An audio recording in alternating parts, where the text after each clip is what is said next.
Parishioners here and members of the community.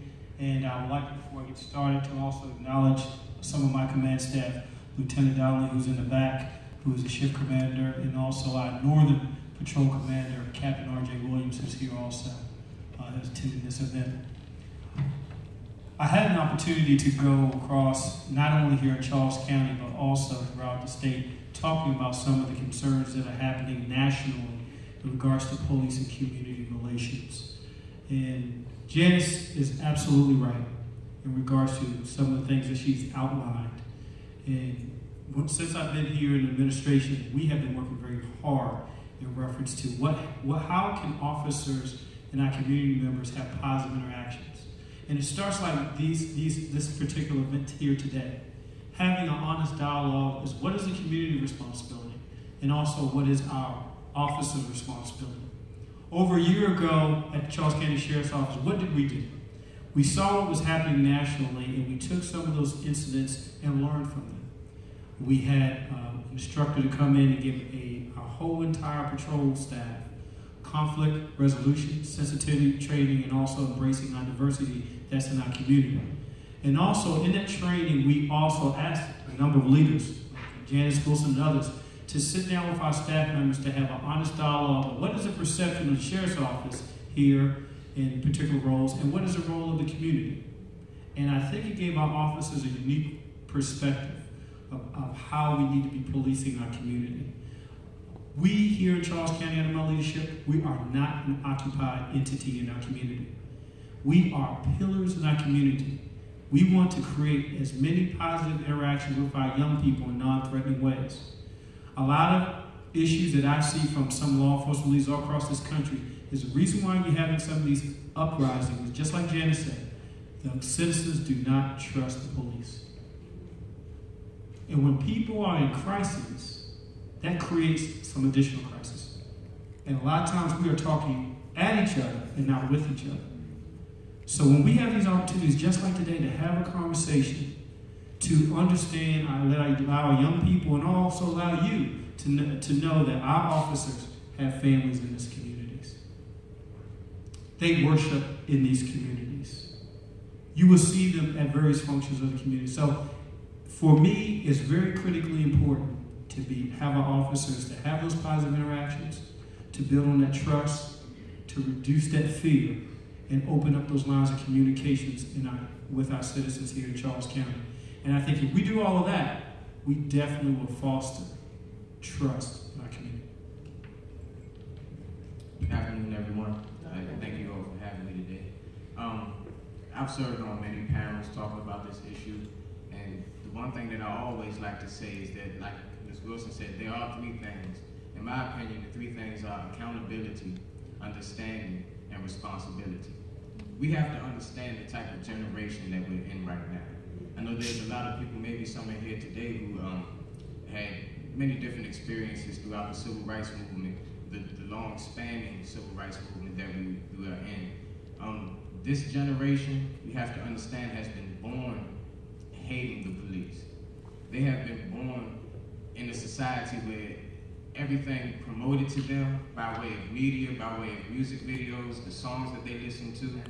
I mean, so many different things being put out there in their faces every day, promoting hate to the law, promoting lawlessness, really, if you will. They have this attitude that they are untouchable. And I can say this safely because I come from the streets. I know what it's like out there. I know what it's like feeling like you can do anything you want to do because the law not gonna mess with you. But then you cross over into a certain age where you're not untouchable anymore. And they're falling into these troubles, they're falling into these situations with the law, and then you have their friends who say, oh, well, free my friend, free this, F the police, F12, and all these different, slang words that they have for you. And they're really hell-bent on hating the police. They may even go as far as wanting to kill the police. And we've seen those types of things happen. Now, luckily for us, it's not happening here in Charles County. So I feel like what we have to do is build bridges of understanding, build bridges of accountability. If we have children out there who are acting fools, somebody is responsible for them. They're not responsible for themselves. So we have to hold ourselves accountable for our generation, for our heritage. The children are our heritage. We have to hold ourselves accountable for them. Then we have to encourage them to take responsibility for themselves. Follow the law. Comply if you're pulled over. But don't go out here hating the police and having the attitude that you're going to be against a system that's aimed to protect you, but you would rather assault them. You see what I'm saying? There's an issue that we have not understanding this generation. We see our children, we see them leave every day, our grandchildren, and nieces and nephews, but we have to understand where their minds are. And for the better part of them, that's where their minds are, is on hatred to the law. They don't want to be held accountable. They don't want to be held responsible for anything. They live in the moment. They're not thinking about planning out their lives. So when we try to come and we build we have these discussions where we're trying to build community relations with our law, we don't see too much of our young people. Well, they out there in the streets. Some of them probably haven't even woken up yet because they tired from last night. But we come, the ones who are responsible for them, we come and we try to understand, we try to learn what it is that we can do. So I encourage you to take that back, is understanding, accountability, and responsibility. We have to build bridges of understanding. We have to hold ourselves and our children accountable. And then we have to encourage them to take responsibility for their actions and for their lives. Thank you.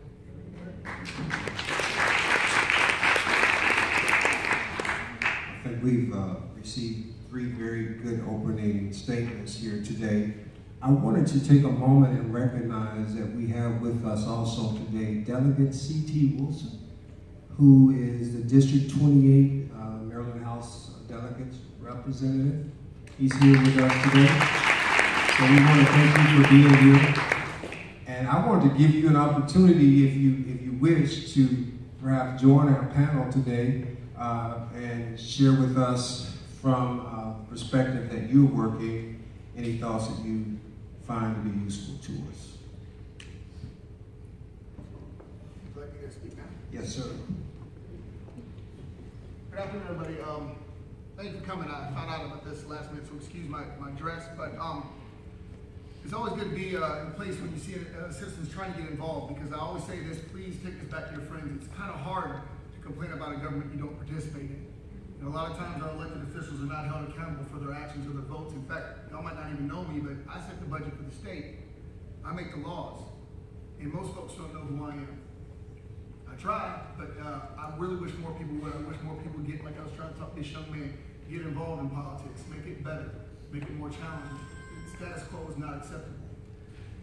The reason I came today is because I sat for the last year on a policing task force for the state, trying to find a way to get it to where our police officers, we could pass some laws such as body cameras, things of that nature, that would create a better relationship. Now, since we've ended, there's been so many more shootings throughout this nation, and the gap itself is widening. So the reason I came here today is just to hear what the citizens have to say. I know at the State House, we're going to be hearing a lot of things. I know a lot of folks who come up. I mean, some people, if they had their way, they would disband the police officers. Other folks would hamstring them to the point where they couldn't actually do anything. However, I will say on the other side of the coin, growing up as an African American in St. Louis, you can't deny that there are issues. You can't deny that being a black man is a threat, depending on the person. You can't deny, depending upon your size, how you look, that you may put fear in the heart of an individual with a gun. There are training issues I have, coming out as a former combat soldiers, that I see. There are things that we can do better, because at the end of the day, I've listened to the statements about not hating the police, trusting.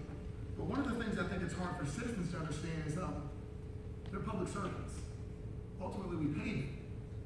Why should I fear somebody that I'm paying? Why should I not be able to call and complain about somebody that I feel treated me the wrong way? I've been called boy many times being pulled over a traffic stop. I'm 45 years old. I've watched a level of dissent.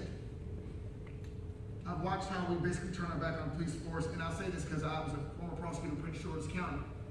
I'll say it out loud, and when people get mad, I don't want to be Prince George's County, where lawlessness does prevail. I'm a defense attorney now. My clients should never walk away from the crimes they walk away from, because these jurors do not believe police officers. So ultimately, if we can't get this right and make sure we keep it right in Charles County, our worst criminals will walk free. If our jurors do not trust police officers, then we all suffer. Our property value goes down, our schools go down, we go down. If you look in the minority communities throughout this country, we're the ones who suffer from crime. We are always the ones who suffer from crime, so we have to get this right. I'm tired of talking to older folks whose property values, some people went and sued just to have a right to own property in certain parts of this state, this country. And it's worthless because of drug dealing, because of homicides. We cannot lose sight of the goal that even we deserve justice. We've got to make sure we have that accountability. So what I'm here for today is to listen and see what ideas that the citizens have and make sure that we come together, because what I will not do is what we had last year, where we had the citizens on this side, the police on this side, and neither budged. So guess what happened? No bills passed. At best, we got permission to use body cameras. You already had that. We just codified it. That can't keep happening. We've got to do something, and our citizens, y'all, not me, not the regular folks, to step up and make a difference. Because it really gets old to go up there and see the same folks, the same advocates. You have the NAACP, you have the police officers, you have the sheriff, you have all these same people with tragic stories from both sides, and nobody in the middle. Just like our political Democrat Republican system is. We can do better. And that's why I came today, to see what every side has to say. Because I believe in this room, there is a solution.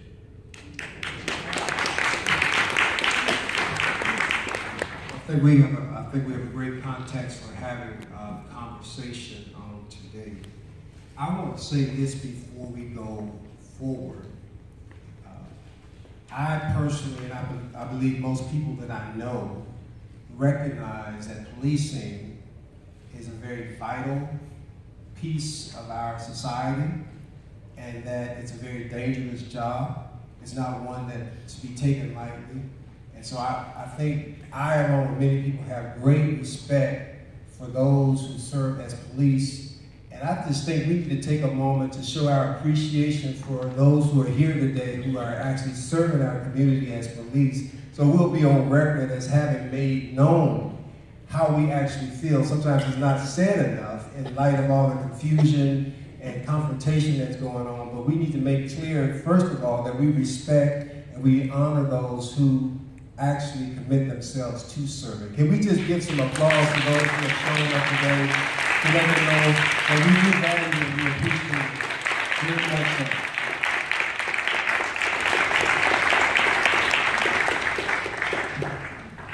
I think in the context of our conversation today, a couple of things may be useful to kind of put out as sort of points of consideration. I do not believe that most of the people who are protesting or who are sounding off about concerns about police are saying that there's absolutely no instance in which a police officer needs to use lethal force, to deal with the situation. I think what has happened in light of some of the incidences that have been highlighted is that many of them strike many of us as questionable. But the response that has often come from police has been one that would suggest to us that we're not really seeing what we think we're seeing. We never really hear perhaps someone overreacting. We never really hear that, yes, in our profession, as in all professions, there's some bad actors. And we have to police ourselves. We never really hear police acknowledging that perhaps there is some legitimacy to the concerns that are being expressed. I believe that that's part of why the situation tends to boil over as we're seeing in Charlotte.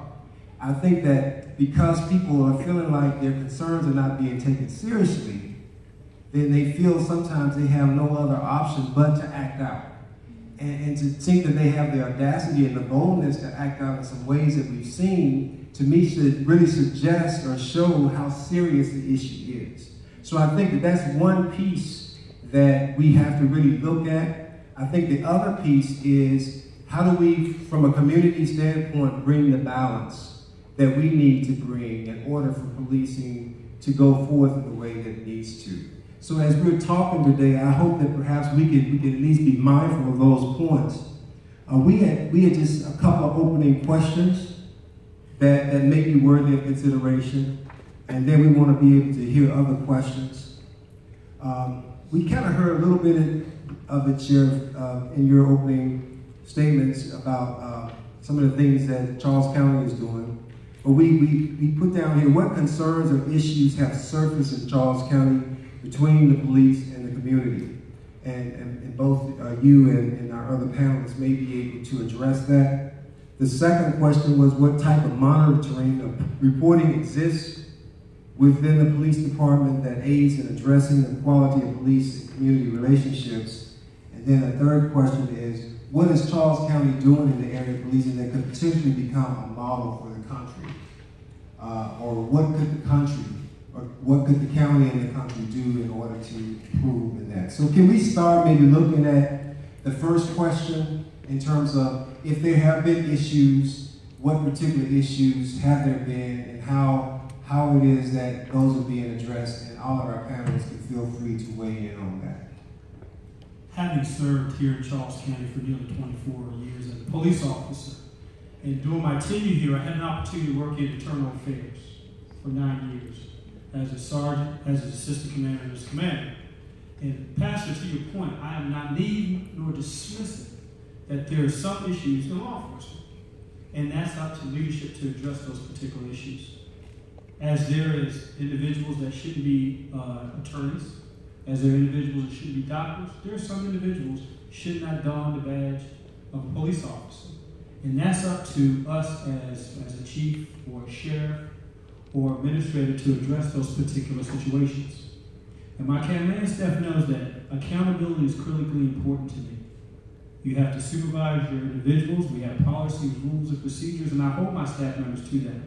Because I realize, to the points that Delegate C.T. Wilson made, is that if we have eroding of trust, that is a slippery slope.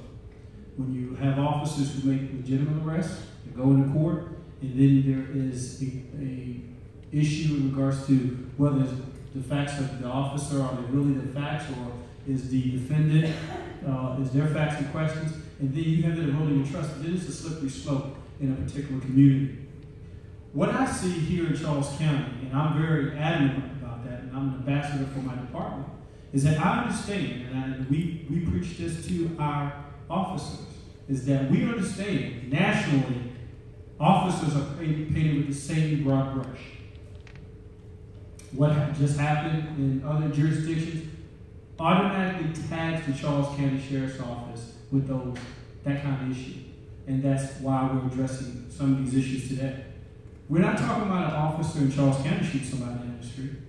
We're talking about someone that's happening somewhere else in another jurisdiction. And that is my concern in regards to those particular situations. Coming to before audiences just like you, lessen your anxiety, ensuring you that we're doing things right. Last year, we were contacted by the White House, President Barack Obama. Charles County Sheriff's Office was one of 11 agencies across this country that had an opportunity to sit in the White House with the President and talk about what are the best practices for 21st century policing. That white paper, in regards to that President Barack Obama speaks about, some of the initiatives of best police practicing came from the Charles County Sheriff's Office.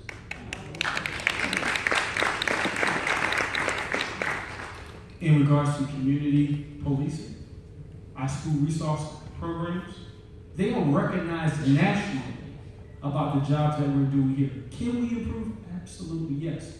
And we're always pressing forward to move forward to address those particular issues. But that's what I see. One of the overwhelming issues that are happening in our communities, and you're aware of, you hear on the news, is prescription medication and heroin issues.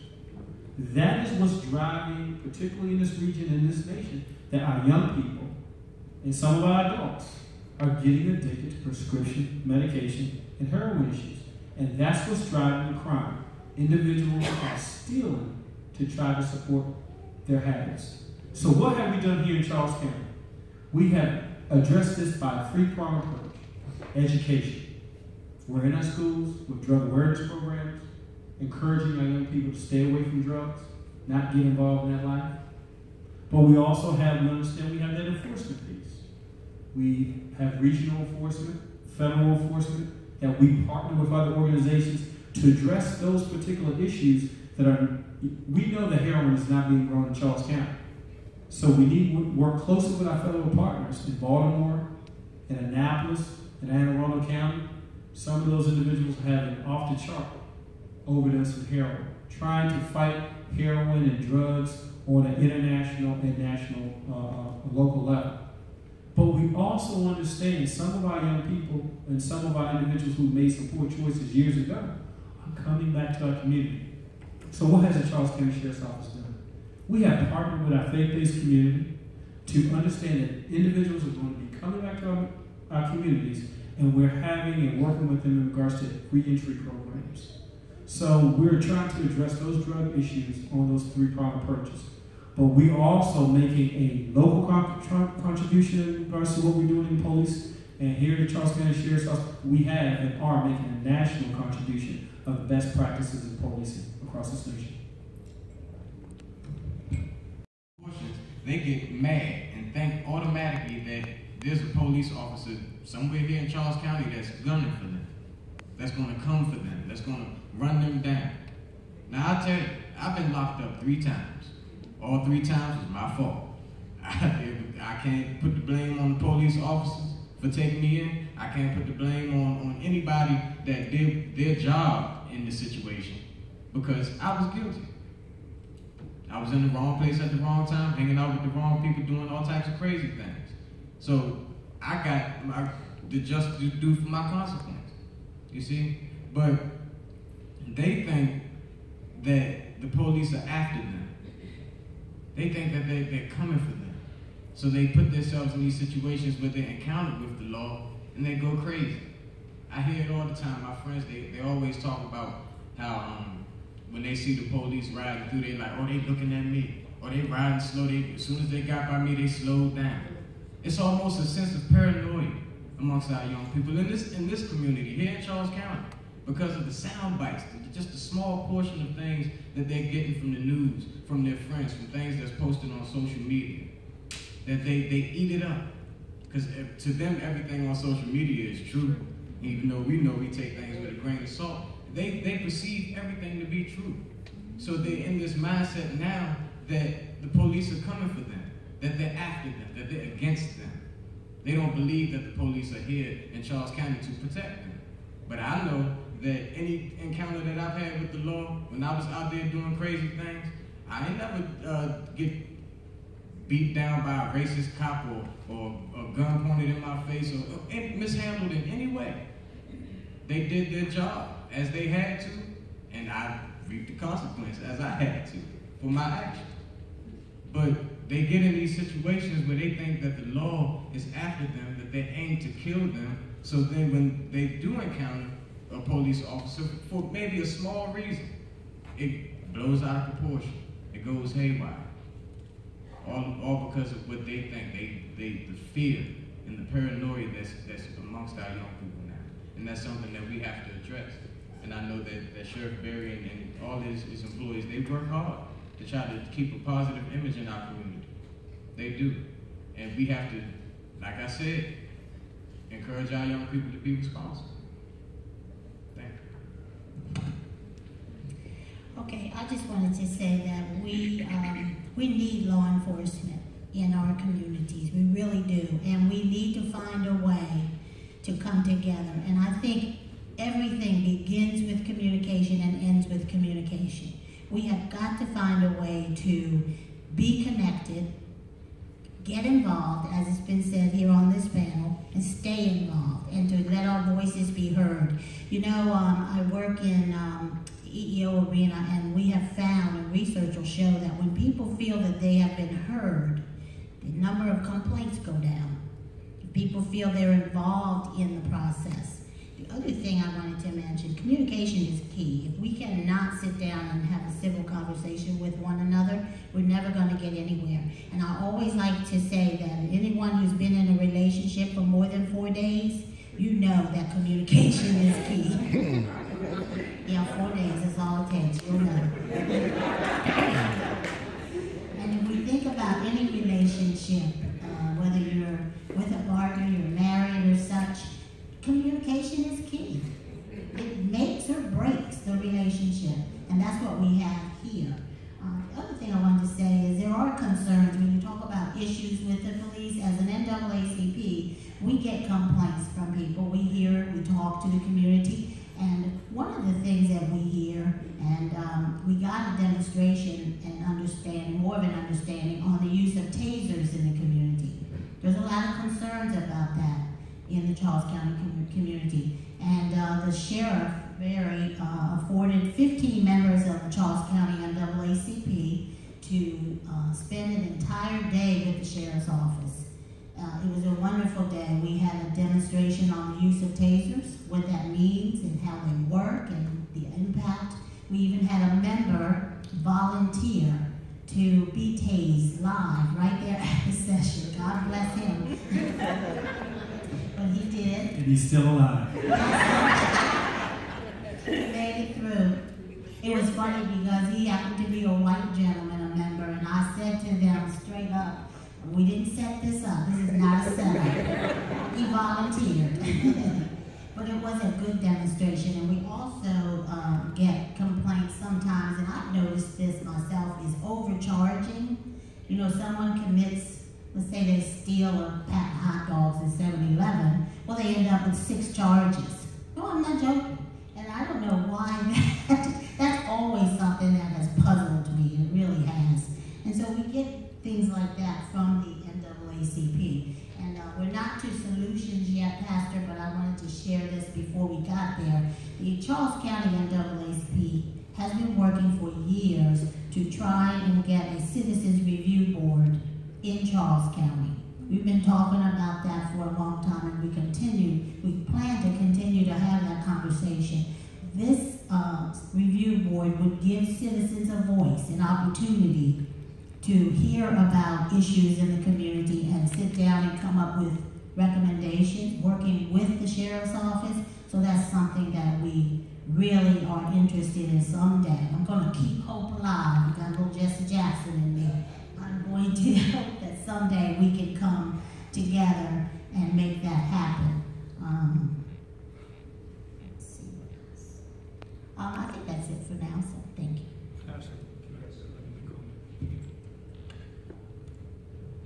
The Sheriff's Office and the Charles County NAACP work very well together, and I think Janice will attest to that. When I came into office, we have basically quarterly meetings that we sit down and have with each other to address any concerns that we have. Janice knows that she can call myself, and I have an assistant, Captain Salvis, anytime addressing issues in the community.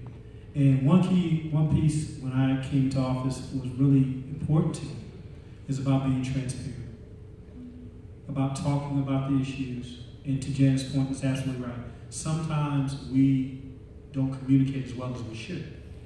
And that's why we have worked very hard. Earlier in my administration, the young people wanted to have a demonstration. They wanted to walk from Mr. Juan Woodland is in the audience from the NAACP Youth Leadership. They wanted to walk from the State's Attorney's Office to the headquarters. And we blocked off the street and let them walk. And then I had a conversation with them about, I think it was a Black Lives Matter event. We had a conversation. It was one of the coldest days in the winter, but we got it done. And we had worked with the NAACP to have a one-day orientation about what we do here at the Charles County Sheriff's Office. Let them into the detention center. But something else that we're going to be rolling out next week, and actually we have our inaugural class, we're having a Citizens Academy, Police Academy. And this is academy not making people police, but it's an 11-week program where you come every Wednesday for 11 weeks. I think we have a break during Thanksgiving that Wednesday. But we want to let people know, hey, this is how we work at the Charles County Sheriff's Office. And this is our way of letting people come in and see what your police department is all about. Because sometimes we are talking from points of interest of not knowing in that regard. And we had some conversation in regards about the Citizens Review Board. and this is what I have told everybody. I am not against the Citizen Review Board. But to enact a Citizen Review Board, some of them may have to go through legislation. So why go through legislation? We already have on the books in Charles County a Board of Public Safety, which is the same exact thing other than the name. I wish our county commissioners were here, because all they have to do is vote on it, and it can't be enacted. So if you have an issue with public safety in general, whether that's the state's attorney, whether that's the police department, whether that's the sheriff's department, you can be brought before this board. So all we have to do is get 3 of our 5 county commissioners to vote on it, and we're up and running. So I don't think we have to go through legislation to just create what is called a Citizens Review Board, when we already have a Board of Public Safety, which is already on the books. I've said this in front of the commissioners. I've talked to Wanda talked to Janice about that. We have it on the books. So the members of the Sheriff's Office is not against oversight.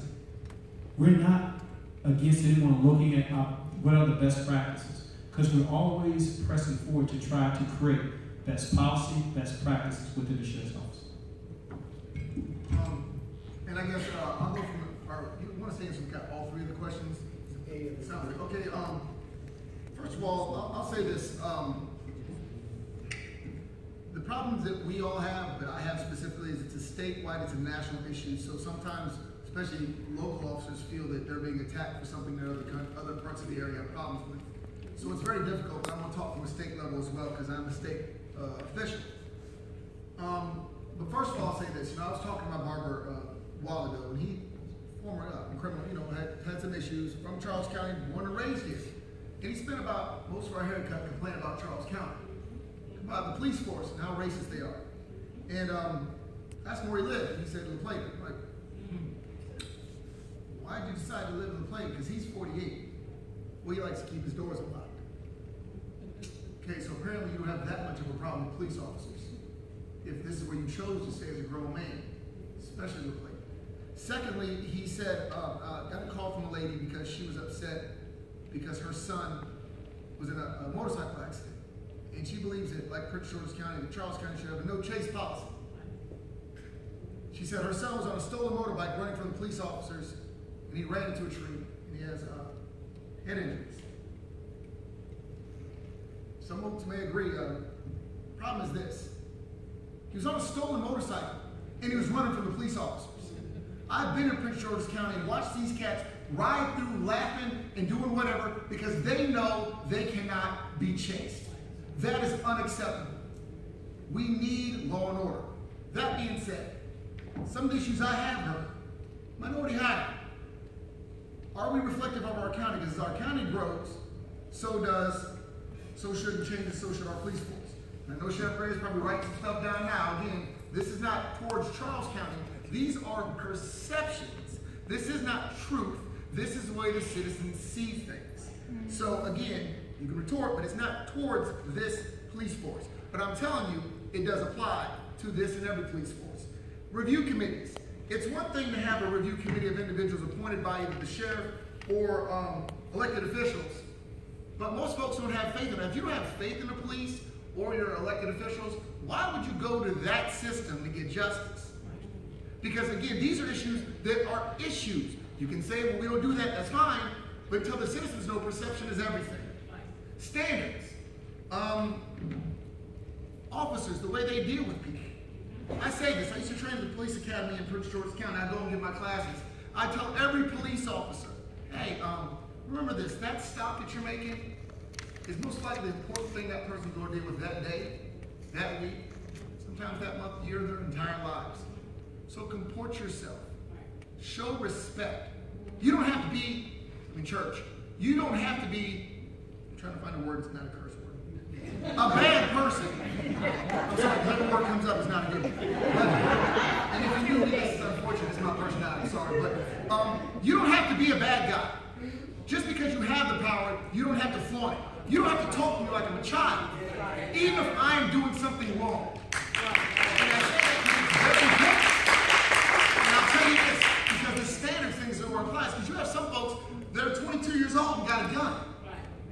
Some folks that have a difficult time in high school, and now they got a gun. And they're going to talk to you in all kind of way, because they look like somebody that stole their girlfriend.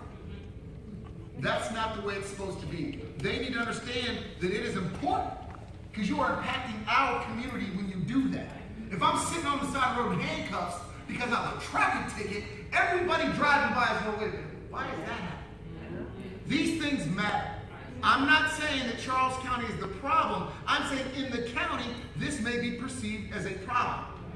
Lawful orders. I really need, and this is something, oh God, I've been doing this for years. Just because an officer says it doesn't make it a lawful order. If my car's broke down in the middle of the street and they tell me to stop, turn around and get on my knees, and I walk to my car, the question is, I'm not under arrest, I'm not under detention, why should I get on my knees? You cannot do that. These things are important. If you fear for your life, you must articulate, because again, this isn't a Charles County problem, this is a problem. I have dealt with officers, as well as a prosecutor and a defense attorney, who've arrested somebody, found reason called disturbing the peace. Why? Because he was recording them while they're making an arrest. That is going to happen. Every young officer needs to realize, as long as I have a cell phone, I have a camera, just like you tell me you're not my enemy, I am not yours. And that's a problem. If I'm standing there watching or saying, man, that's messed up, I'm a citizen. People don't want to be arrested. So when they pull their hand away, like you said, there's a plethora of charges. Judge Familia said it best. Not everybody wants to be arrested, especially unlawfully. These things matter. They matter, because you arrest one kid in the neighborhood because he had his phone on, or you take away the phone, that gets around.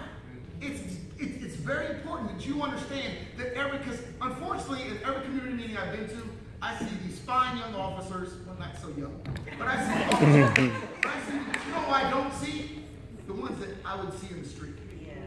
Part of the community policing issue is getting those beat cops here, letting them interact with us as well.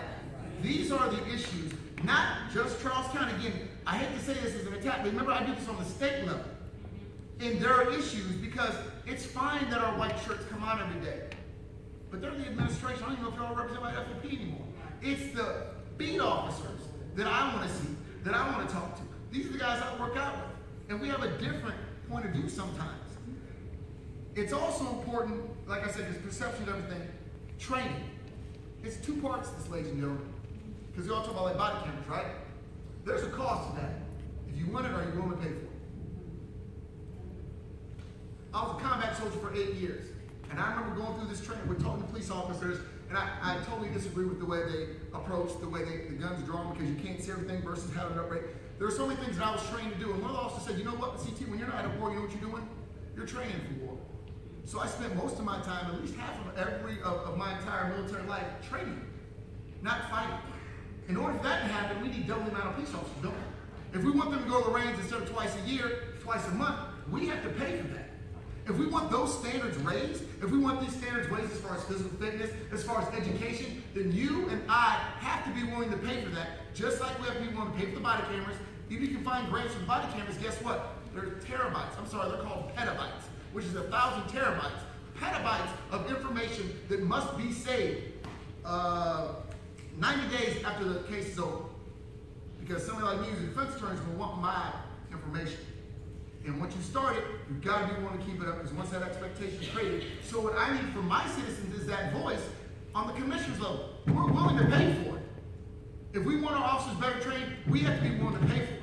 We can support our police force with oversight and accountability, but we have to be willing to pay for it, because it is not free. Right now, and I know a lot of friends are cops, they're not making it rain here in Charles County. They're here, they're doing the job really because they want to. Now, I've been in other jurisdictions where they are doing quite well. This ain't one of them. So we've got to be willing to pay for that.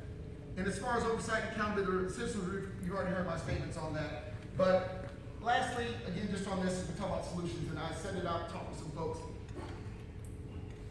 I'll say it every time I go out. The mall is not your babysitter. If you have a 15-year-old and you don't know where they are, you're part of my problem. I don't care what anybody says, because I hear people say, why are you stopping my son? Well, because he was in a group of about 6 kids walking down the middle of the street. Well, he's not committing a crime. I know. But see, if it's my neighborhood and I see 6 folks I don't know, don't you want the cops to stop them? Not to harass them, not to arrest them and say, hey, you know what? Because, you know, if I see your face, you're not going to commit a crime in this neighborhood, because I just looked at you. If the cops go by and they do their job, then bad guys won't want to come here. So your son might get pulled over if you demand accountability, if you command the cops to do their jobs. We have got to stop making excuses. I say this again. I know it takes a village, but it starts with a parent. You've got to do better. Tell your stop making excuses. When they mess up, acknowledge it. One thing I hate as a people, we never want to air our dirty laundry that never gets clean. Hold them accountable. Hold your babies accountable. Hold me accountable. Not just the police officers. We cannot expect them to do our job as parents. We cannot expect our teachers to do our job. Please stop telling me that there's nothing for your child to do. I'm busy with my children all day with violin, piano, soccer, lacrosse, church, track, football, tennis, everything. I have zero free time. And I live in this, you think I have money. I really don't. Literally, I really don't. I really don't. But I'm saying, there are things that I do with my kids, but they require me to do them with my kids. I can't drop them off at a facility and say I'm coming back in 4 hours. I have to be there. That's the major component as far as our community.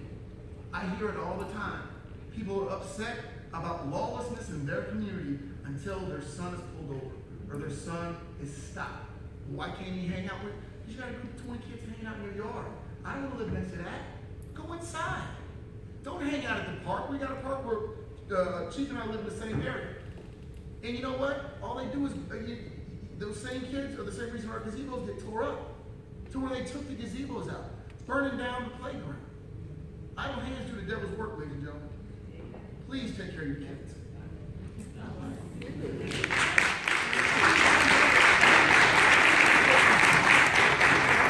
In terms of our young people, I agree with CT. We as a community and parents have to take responsibility and own up to what's happening with our children. I just wanted to mention that the NAACP has held numerous town hall meetings with young people titled Youth and the Law. And in terms of how to conduct yourself, very important. And the sheriff's office has been there. We've had to play the police at those town halls, the Maryland State Troopers at those town halls, and citizens attending. And we have a youth group who performs a skit about what to do if you get stopped by the police and what not to do if you're stopped by the police. And I believe they've been very effective, and I appreciate law enforcement for being there. But that's part of what we as a community are doing to help our young people. But there's another issue that has come to the NAACP, and when you talk about police-community relations, and that is police discretion. And I think that's what we're seeing in the nation. A lot of individuals being stopped. I mean, we just heard the recent case in Tulsa where someone said he looks like a bad dude. That's troublesome. That's troublesome. Very troublesome. To have someone make that determination just looking at a person. From a helicopter. From 5,000 feet in the air helicopter, he looks like a bad dude. So you have to know what's really going on. You know, we've got some work to do as a community, no question about that. And I hope that we can, like no time ever before, come together and get involved. We have to get involved in our community. We have to let our voices be heard in the community in terms of our planning commission meetings. I'm not getting political. I don't like politics. Anyway, but we have to get involved and let our voices be heard for what we want in our community. It belongs to us. And I think it's important too, not just the sheriff's office, to have minorities at the top. You know, our school system, that's another part. Education is everything to me. Education, whether it's a formal education, in our school system, or education about police-community relationships. Education is everything, so we've got some work to do. Yeah, I just wanted to say, my fellow panelist, Ms. Wilson, she forgot to mention that I've been there with you guys at the Youth and the Law panelist discussions, and the last one that we had was 2 weeks ago, really. Yeah, it was 2 weeks ago, and I told the crowd there, like C.T. Wilson said, there has to be accountability within our community. On the ground level, I've noticed in my community a lot of disconnect in the family dynamic. If you don't know, like I said, if you don't know what your kids are doing, or you leaving your children up to their own vices, they're not going to know to do right. You can't just expect them to just know to do right. You can't just tell them, look, I'm going to work today, I'm working a 12-hour shift, I'm working a 16-hour shift, the money on the counter, just do right. That's preposterous. There's no way that they're going to see all the money sitting on the table, you gone for plus amount of hours, and they're left to their own vices to do whatever they want to do. And that's how I was in my neighborhood coming up. There was times where it was just, we made things to do. We found different things to get ourselves involved in. Were they all good things? No. But we found things to do because we were, in many cases, as children, left to our own vices. Now my father's in the room, so I don't want to, not on purpose now. My father and my mother were hard-working people. My man. So not on purpose. But I remember, like that, I remember being in situations where I knew walking into it was wrong, but because everybody else around me was doing it, I'm like, well, I might as well go ahead too. And that's a lot of what we see with our young people is the peer pressure, the influence. A lot of people, like I live in a neighborhood where I got friends that come to the neighborhood, I'm like, what are you doing here? Like you left, what you coming back for? You know, if you're trying to get out of this place, why are you coming back? I had friends who didn't live in my neighborhood, where it was heavily policed and where crazy things was going on and there was drugs in the street and people was acting a fool. I had friends come from their nice, little, quiet, peaceful neighborhoods to my neighborhood. For what? There's nothing good here for you. There's nothing good here for us. So why are you coming? It's the influence. Our young people are heavily influenced. And I told them last time, we can't expect our children to go out here and just do right. No matter what you tell them. You can instill whatever you want into them, but that don't mean it's going to stick there. My father is a devout man of God. That's Deacon Young. He's a devout man, and he's kept me in church all my life. But I've been arrested 3 times. And the last time I got arrested, it was a bad thing. It was a bad situation. I'm not going to go into details because some officers in here. But Sheriff is my friend now.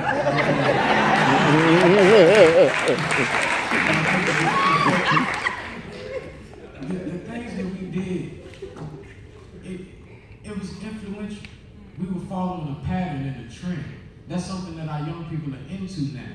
They're following a pattern of hate against the police. They're following a trend of wanting to be out there and be riotous, thinking that the protesting and all of this, the burning and the looting and all of the craziness is going to do something for them, but they're not letting their voices be heard. That's not how you let your voice be heard. And so I told them at the last community relations meeting we had, I told them I will pledge my commitment. Now, the Maryland Independent called me an activist, so I have to take on the program. So I told them I will pledge my commitment to the NAACP with creating a task force that will go to the Board of Commissioners whenever, because there's programs and things that are available to the young people, different things that they can do that you can do with your kids, like C.T. Wilson. Don't leave him as the only parent doing things with his kids. You know, it's things that can be done, but we don't know about them. Now, we got a lot of people here today wanting to learn, wanting to understand some things, but there's a whole lot out in the community who have more complaints than you do, and they don't come. They don't show up. They got kids that's out there doing crazy things. They at their wits' end, they stressed out, don't know how to gather their stuff together. They don't know what's going on, but they're not coming to these types of things to learn, to plan solutions. But they have a lot of complaints, and they always want somebody to come and help their kids. It's like, oh, my child, he out here, he doing bad or she doing bad. I told him, right, I don't know what's wrong with him. I wish somebody. But why not them? You know, why not come to this? So I told Janice and I told Wanda that I would love to work with them and create a task force of parents and youth, like a coalition, to go and learn what's available to you in this community so that we can hold our young people responsible, so that we can hold ourselves accountable, and we can build that bridge of understanding. What we're going to do now is I'm going to allow opportunities for anyone from the floor who might have questions or comments that you want to make. And what I'm going to ask you to do, if you would come to the center, this center aisle here, we're going to bring a mic to you so that you can address the panel or make your statement. We're going to ask you to try to keep it as concise as possible. We want to give you an opportunity.